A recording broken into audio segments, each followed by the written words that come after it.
President Trump today speaking to more than 150 world leaders at the United Nations General Assembly. ABC's Rena Roy has more from the United Nations headquarters in New York City. President Trump center stage before the world today, addressing the United Nations General Assembly. At times, the president stern and combative, even attacking the UN and doubling down on his immigration policy, highlighting his administration's mass deportation efforts. If you come illegally into the United States, you're going to jail or you're going back to where you came from, or perhaps even further. Trump claiming what he calls uncontrolled migration crisis, saying it's ruining European countries. I'm really good at this stuff.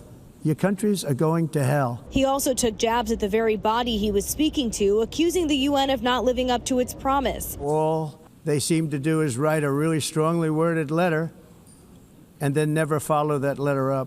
It's empty words.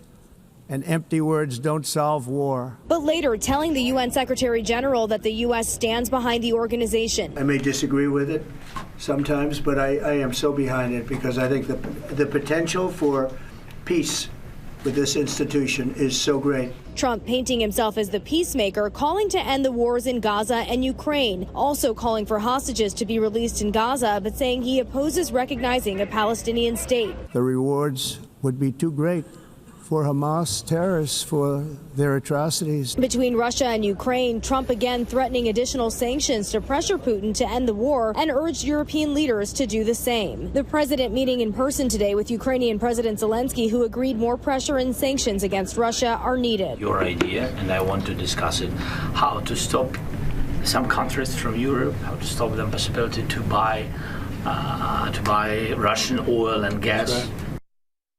The president encouraged world leaders to reject policies geared towards fighting climate change, falsely claiming, quote, it is the greatest con job ever. The president's claims in stark contrast to well-known climate assessments. Rena Roy, ABC News, New York.